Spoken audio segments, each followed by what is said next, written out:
We're on the beach, Radio Bali tonight. We've got a special guest all the way from Argentina originally. Yeah. But more recently from Barcelona, I believe.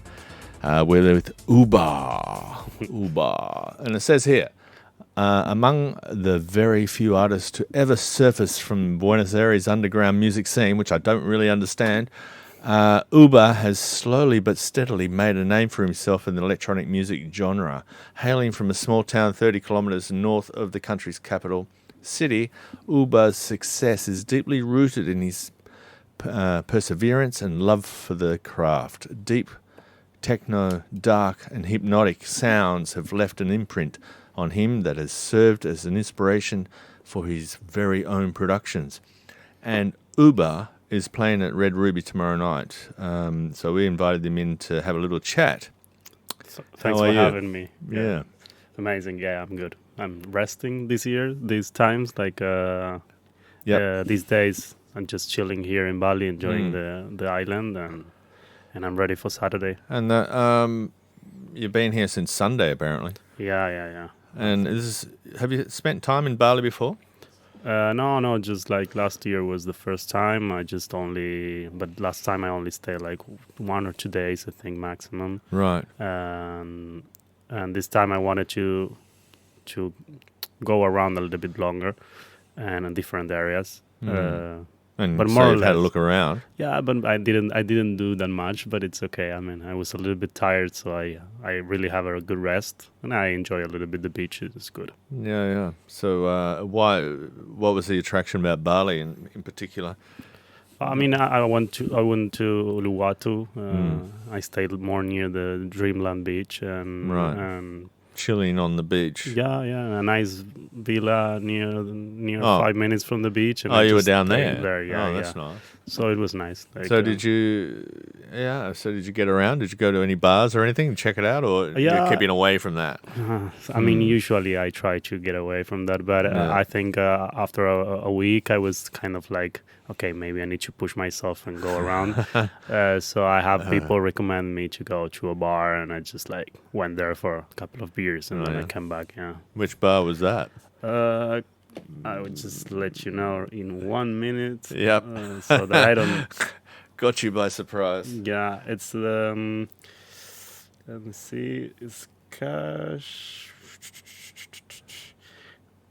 I don't know. It's the Cashew Tree or something. Oh, right. This. It's an outdoor kind of place, and they have live music, right? Yeah, actually, there were nice bands, nice music, nice vibe. Yeah. There's a lot going on down in Uluwatu, probably more than just about anywhere. Of course, a lot of tourists kind of vibe, but it was okay. It was a nice place. The music was really good, actually. Yeah, there's a lot of good bars and clubs now in Uluwatu. Yeah. I mean, they told me that on Thursday that was the one, so I went there. So. Yeah, sure. Why not? You got to follow what they say. I was super near that one. That's why I went there. What do they say about Friday nights in Bali? I have Has anyone said? Oh, you've come to the right place. Yeah, exactly. So let's go back. Because you're about 30 something. 30. Yeah. So when did you start DJing and producing music? I mean, I would say that at 12, I already knew what I wanted for my life, and I was like so into it. How did you get it into it? Tiesto's fault mostly. That was just hearing the music. Yeah, I mean, it was the like Tiesto from 2000 to 2004, 5. I think it was like the peak, of his career. I think in terms of musically speaking. And I think mostly of the people they enter on that era with him and with that type of music. Sure. And for me, it was like that was what it called my attention in the beginning. Which is like trance, right? Yeah, it was trance, but more like the classic trance, like more deep in roots of classical music mixed with electronic music. And I think that was like my first reach to electronic music that deep, you know. Yeah, But then I move a lot, like in different genres, of course. Also, for me, Daft Punk was also a huge inspiration for sure. everything. And that was sort of more commercial or something, right? Yeah, yeah, Like yeah. pop, pop stuff. Yeah. But no, Daft Punk, it has like that versatile thing that they have. If you go around their discography, you will find like a lot of pop, mostly the recent ones. But if you go down deep on some albums, you will find a lot of underground and electro stuff also. Yeah, So sure. it's and mostly those tracks are the one that always caught me. Like, but yeah, I mean a little bit of everything. I always listen a little bit of everything. I think, but at the age of 15, I would say that I start DJing in events like normal, bars. Like, But you started off like with you had decks in the house, or I just bought like a MIDI controller back in the days, and just started with that. And Yeah. also I have my own sound system equipment and stuff, and I Argentina's got a deep connection with electronic music. yeah, Right? it's huge. The scene there is incredible big. Hernan Cataneo, Hernán the Cataño, godfather of exactly. Hernán Cataño everything. pushed the scene like farther, and it's huge. Actually, I think it's one of the biggest markets out there. Like you will, there are not a lot of places in which you can go on a weekend or and have like 5 top headliners in 5 different clubs around like 1 kilometer radio, and all the clubs are full. Right. So that's And it's going off. that speaks like well about like the amount of people like going into electronic music there. So And it's well known for like progressive house, right? I mean, mostly yes because of Hernán Cataño, but I would say that progressive house in Argentina, it's a thing, and it works amazingly there. Yeah. But nowadays, I think kind of like mostly all genres, they have like their own people for it. So And obviously they had trance when you were growing up. Yeah. It wasn't that big, to be honest. Like in Argentina, instead of only a few festivals, because back in the days you have Ultra, Creamfields, and other festivals going on, and then you can see all those peoples in those festivals. But then, like in a clubby thing, it was less. It wasn't that much. But when I was like 18, I was already switching. Like it was my last moment with electro, but it was like kind of a minimal electro in that moment that I was listening. And then I just swapped because I feel that the market was doing all the same over and over with the same sounds and everything, and I just got bored. But that swapping over to this trancey melodic techno, is that? I swapped in that moment. I swapped like from one way to the other. I just went straight to Maceo Plex, Tale of Us, Mind Against on the 2012, I would say. Right. Like I think it was like this kind of dramatic melodic techno, and for me it was okay because it was melodic, but it was groovy and it was dark, and it has like all the condiments that I really like, but in a different way of approaching it. But that was kind of connected with trance too, right? I mean, if you can find a connection, but if you just play a trance record and then you play one from Maceo Plex, you will say like this is had nothing to do with it. But of course you can connect it. Yeah. There's all they all talk about the genres, but they all kind of gel into each other. Right? I mean, the genres in the end are an evolution of another genre, so it's. Sure. Deep in, and it's all connected. So what about now? Do you think where's your music at right now? That's tricky because I think the market right now, I don't like in the position it is right now, because it happened the same with electro back in the days. Someone appeared, someone released a track that it sells so good. So all the other artists, they just went doing the same thing just to copy the same amount of sales. Yeah. So that kills the genre, the whole genre, because all the people are doing the same track over and over. And this is what I'm feeling with melodic techno. That is like the new EDM, the new trance from nowadays. It's like Yeah, sure. it's like the most genre, like the most selling genre in the world. So in electronic music speaking, I think right now. So I would say that right now I think we're like on the edge of a new. This is a cycle, the market is a cycle. Every time it repeats, and right now we're about to experience the swap of it, because this genre is a little bit like they're kind of like dying, or maybe like not moving forward, Well, or going too commercial. It all seems to be Yeah, going, but that whole Afro thing as well. but you yeah, know. I wouldn't even like name it, because Yeah. I think that kind of Afro is not the real Afro. But yeah, that Afro is the same. This is the same thing, but I think it has a positive thing and a really bad one. The really Yeah. bad one is that you just like you just don't enjoy that much listening to music nowadays if you've been listening to this kind of music years and years ago. Yeah. But the good thing is that this music will bring new people to it, and those people in the end they're gonna get tired about it, and they're just gonna go and fetch something else. Sure. And then is when new genres and new styles they come up. But I guess it always goes back to sort of basic house, doesn't it? Yeah, of course. Yes. At the end of the day, that's the or, kind of stuff. or kind of like a variant of it. But Yeah. it's it always comes back to house. Usually, yes.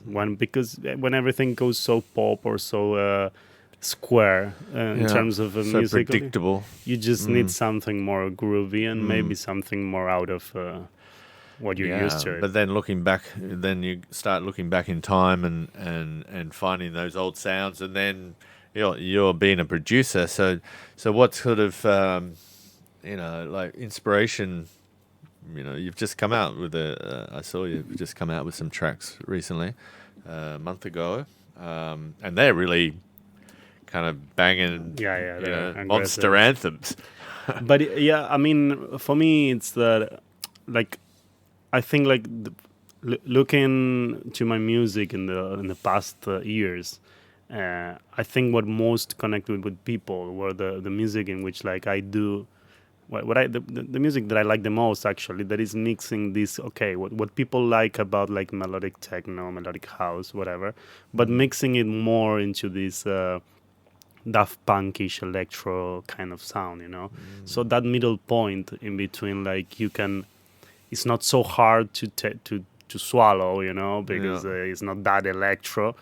You make it a little bit more for the people, but at the same time, it's not just another melodic techno track. You have like a lot of 90s and 80s kind of sounds in it. And, Is that something? Sorry, is that something you kind of develop after traveling the world and seeing what's going on?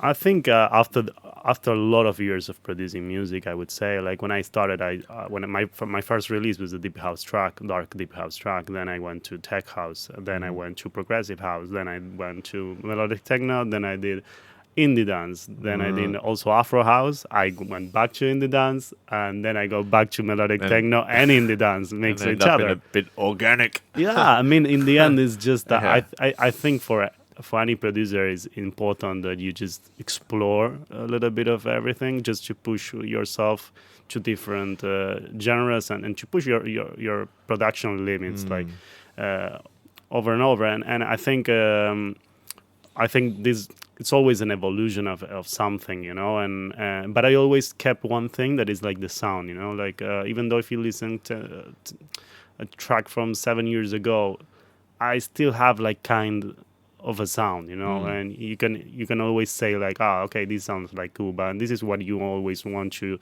reach as a producer, like have like a trademark. Absolutely. In terms of sounding. It's difficult to find that, right? And for me, that's the thing. It's always trying to keep there, so that people can. Sometimes for me, when I receive messages on Instagram or whatever, it says like, people sending me tracks and they say like, "There's no way this track is not yours," and that's what you want to aim. Then people will say, "Oh, okay, this sounds like UBBAH," and then you're a thing. And you get that right. Yeah, you become as you say, a thing. So you were saying before that you're used to hang out with Afterlife crew. I'm not sure if you want to talk about that stuff. But, we can talk about how did that come about?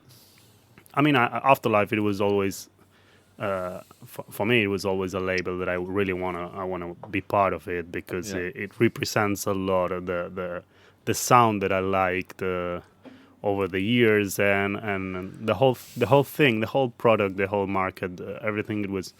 It was really calling my attention, and I really want to be part of it. But I never pursue it in the end, because I always seemed so far away.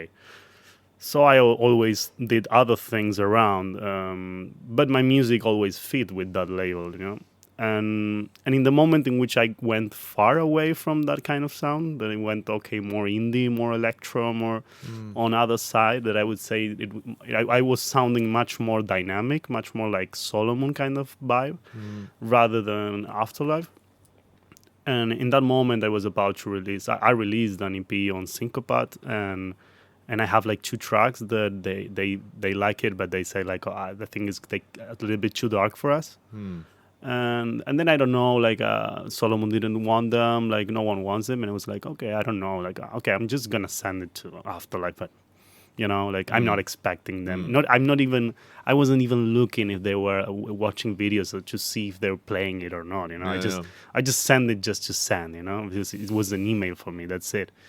And a couple of months later, I think like 2 months later or something like this, I like Carmine and Matteo, they started following me on Instagram with their own new AKAs, So for me, it was like, oh, fuck, I think I pressed the button here, Like, I think I'm reaching They listen to the track. I mean, in the end, yes. Then I check and they listen and they download, but that's normal. Everyone listens and download, but that's it. So then I was like, okay, I'm going to sit down and I'm going to do like a lot of music right now, So I just sit down in the studio, I think, for months, and I just keep going.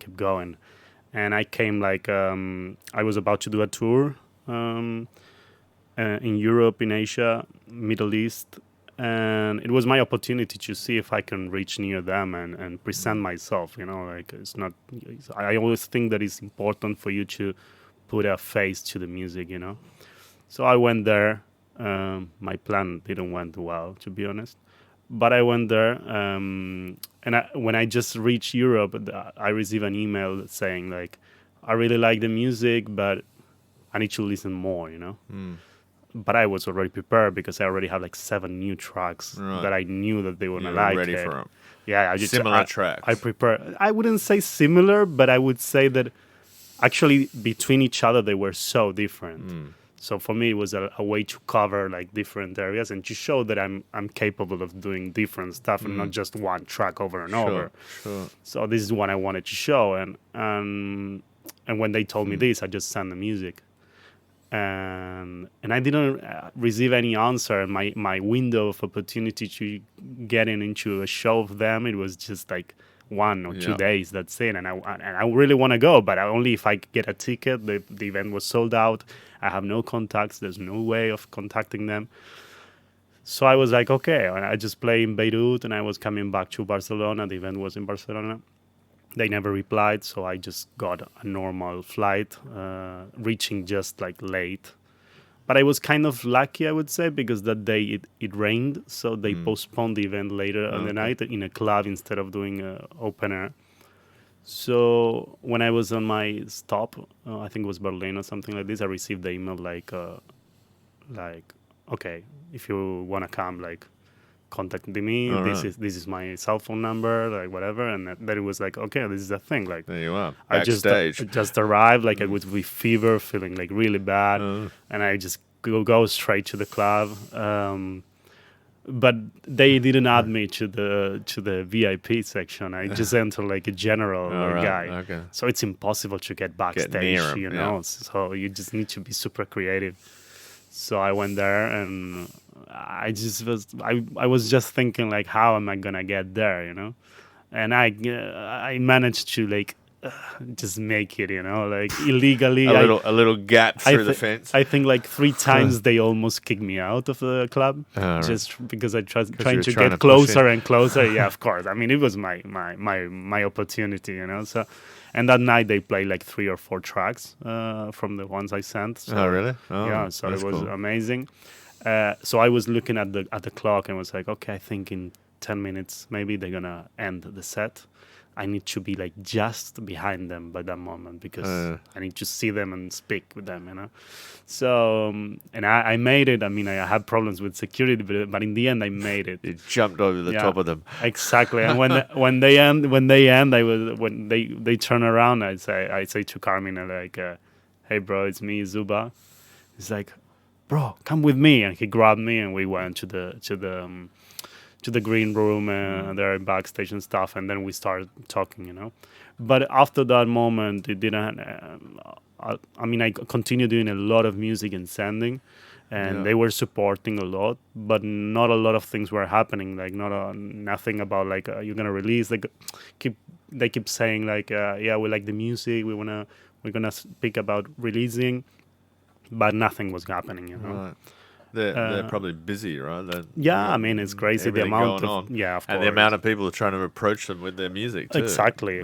So I didn't want to push so hard that I'm so annoying, but at the same time I didn't want to look like I'm not interested. So it's hard. It's a hard position. Yeah. For a couple of months, my stress was anxiety was insane, but. Then I pushed myself also to meet them in Brazil that they play there. And I made it. And then we have a proper talk there, more chill.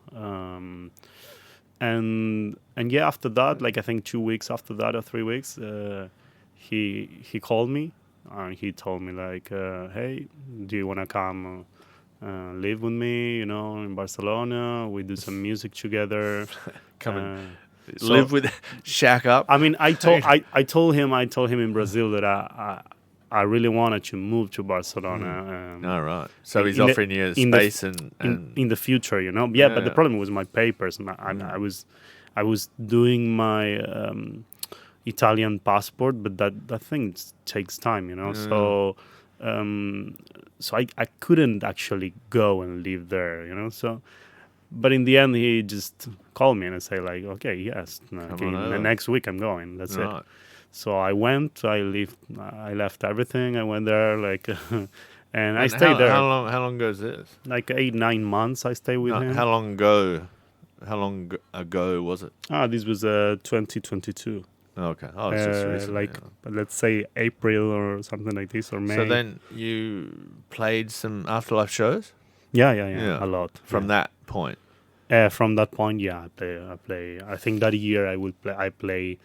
Maybe like, let's say 3 maybe, and then the next year I play a lot, like a 7, I would say. And how are those shows compared to your normal shows? I mean, there's a big difference, to be honest, yeah. I mean, there are certain promoters in which there's not a lot of difference, but mostly with the general, because usually the amount of people they get is insane, the production level is so high, and they must spend a load of money on all that. Of course. But I think it's part of it. Like it's part of selling that experience. And they're like super professional in that way. Every time they go to another country, to another city, they need to sell that same experience. They took all the people necessary to make it happen. Right? So it's. Those events are really well done. And they're not really down this way. Have they played in Southeast Asia much? Afterlife? Not really. No. Afterlife shows in Asia. I don't know. Bangkok, maybe? No. Maybe not. No. Or Japan, probably? No. Carmine played by himself as Emre, I think, in Bangkok recently, I think last year.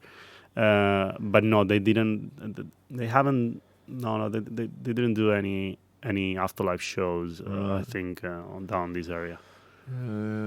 So now you've kind of pulled away from them, or you're still working with them? No, Or? I mean, for me, it was 8, 9 months that I stayed there, and then I needed to go back to my family for some time in Argentina. I wanted to chill there also a little bit, and then I moved to my own. I got the papers, I got my Italian passport and everything.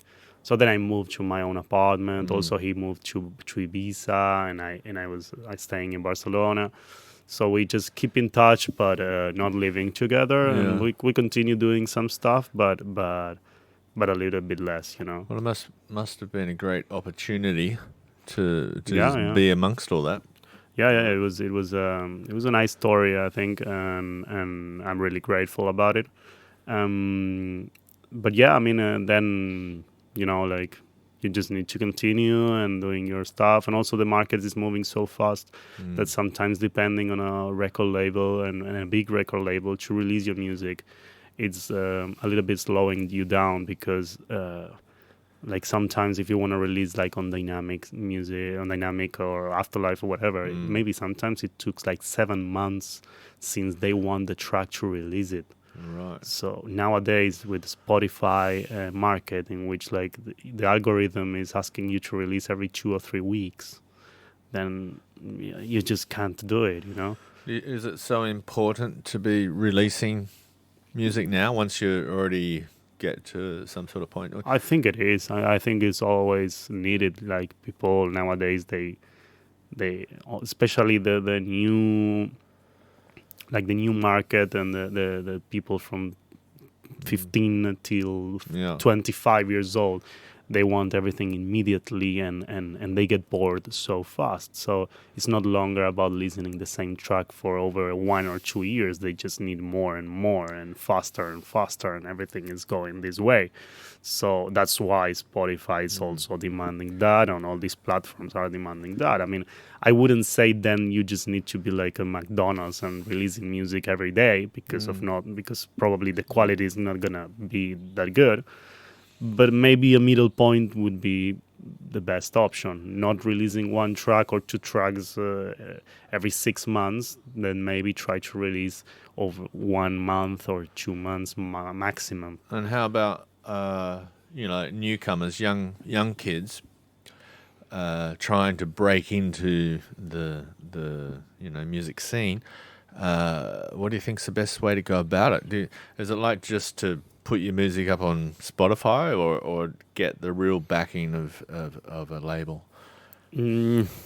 That's a hard one. I mean, it's so hard to predict right now how it works. I mean, there are producers that they're just like a bedroom producer that they do an amazing track. They just release it on their own ways, and somehow because the track is good, it works. Yeah, people want it. The percent of those producers that Yeah. actually can do that is so low. I mean, Sure. I would definitely try to do in the beginning a career planning in getting a little bit, because the thing about labels is that they have like a community already that will have like a lot of new listeners without you investing a lot of Sure. money that you probably don't have in the beginning. So it's just free marketing, you know, and Yeah. that's what I would do, you know. But nowadays, at the same time, I think when you're a new producer, you can release in smaller labels, you know. The problem usually is for producers that they release on big labels and they just want to keep releasing, and sometimes you don't find that opportunity because of the timings that we are speaking. So that's why you will find a lot of producers right now that they have their own record labels. Right. Because they just need a home where to release their music, but at the same time they don't want to gift it to another record label that is smaller, that they're just gonna spend not enough money on marketing, and then it's just your music. You're stuck just, there. yeah, if you want to invest.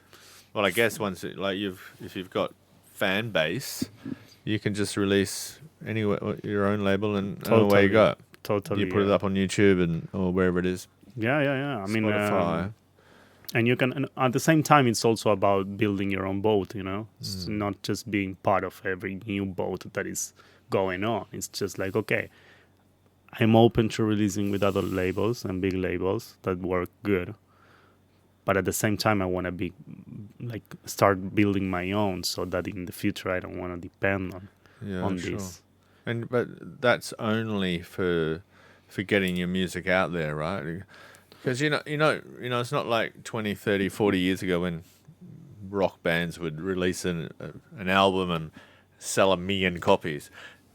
I mean, it's kind of the same, because look, rock bands back in the days, of course, because with CD and stuff, it was different, cassettes or whatever. Yeah. It was different because you just sell 1 million copies, you're a millionaire like for the rest of your life, and that's okay. It just amazing. keeps on going forever. Now you just do a track that everyone likes and everyone listens to it, and you're just not gonna see any money, like strong money from it. Just the money you're gonna see it on shows. So, but what is similar to back in the days is that, I mean, you always have record labels like Universal, Sony, and these kind of labels that they just massive, But at the same time, these labels, they just put a stone on your path, because sometimes it's just like they don't give you the opportunity of releasing your music, but you also have a contract. So you stay in the middle, and there are a lot of artists that are stuck with big record labels, and this happened over the years. And in the end, there were a lot of artists that they just released the music by themselves. They were so good that in the end, it was two options. Or they sell so good and they have their own record label, or Universal or Sony Music or whatever, they buy that record label. Just to get a hold of it. Just to get a hold of it. Yeah, but at the same time, it's your record label. So, I mean, there are like different ways, but this happens over the years with different kind of music. But I think right nowadays we're experiencing something that I've seen, like that I knew that it was gonna happen. Like the last 2 years, I knew that this moment was gonna reach, because there's so many new producers, so many music, so many people demanding new music, that record labels, they just don't keep up. And there's so many producers going out there and making a good career by not releasing on big labels, by just releasing by themselves and focusing on the marketing, on how to sell the track, that in the end, this is going to push a lot of artists like me and other artists to open your own record label, just to have the opportunity to release music without someone saying yes, no, and the time that they want to release it. So, but that's all basically just to make your tours, right? Because the more music you have out there, the more fan base you have, the more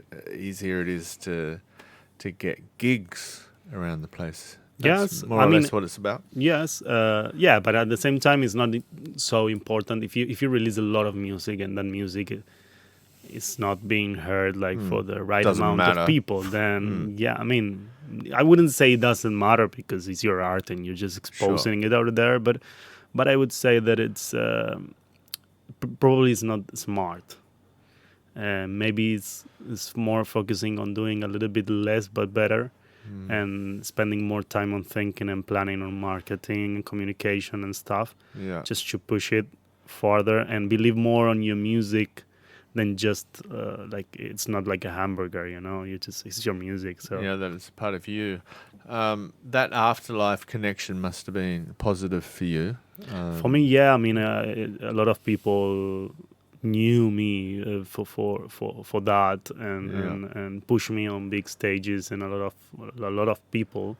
And I think it was a huge step in my career. Definitely, it pushed me a lot. Also, on getting a lot of shows and stuff. Well, I recall what you said last time we met was that you didn't want people to be disappointed coming to see your show and they're expecting Afterlife, with all this Afterlife hype. Right? Yeah, because as we spoke before, I mean, in the end, I made it to Afterlife because I was doing something different than Afterlife was releasing. Right. That's what they called their attention. It's like, this can fit on our sound, but it can be a new path in which we can go, and other people will kind of like to do the same that you're doing, Right. So we want to have you near us, because if we took this decision and go in this path, you're going to be the number one on this. then they never went on that path, you know. But yeah, but at the same time, for me, playing on these shows, it was like, okay, they expect me to play this kind of sound that everyone is releasing on Afterlife, but I'm not, So because you're that's doing not your my own thing. music. Yeah, exactly. So, and usually the surprise is it's welcome, because my kind of sound is so versatile that it's hard to get bored on a set.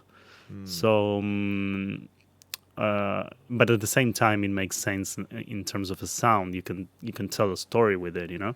Yeah. So yeah, usually every time I play, it's like everyone is saying like, "You're gonna play this track from this producer, or this track from this other producer, or I thought you're gonna play all these tracks that every Afterlife DJ plays." Yeah. And it's like, no, sorry, bro, but This it's is not what we're my doing. sound, you know. Like, But it's still kind of similar too, isn't it? Like, of course, you know, because the it melodic techno because sound. my idea with the music is to try to be different, but at the same time try to fit in a lot of lineups. Like if you put me on a lineup with indie dance artist or Solomon or this kind of artist, I will fit well. If you put me with Taylor Fast, Mind Against, these kind of artists, I will fit You're well. there.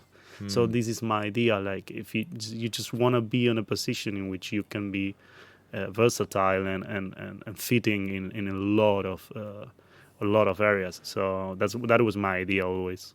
So you played big venues, you played small venues. Yeah. Tomorrow night you're going to be playing a small venue again.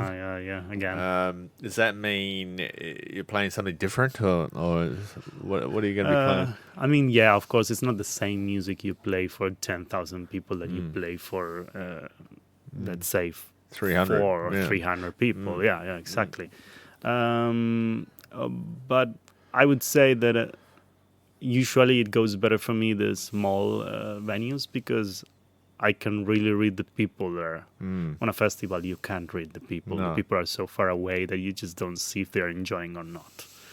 So you just go there and you show your art in a different way, in a way that you just want to be seen. Yeah.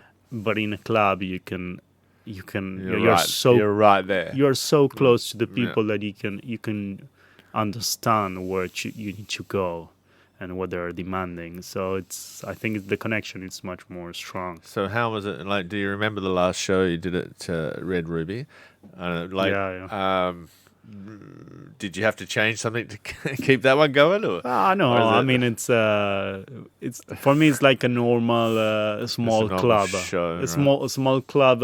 Normal for me it's always usually it behaves similar, you know. So it'll be the same as in Buenos Aires.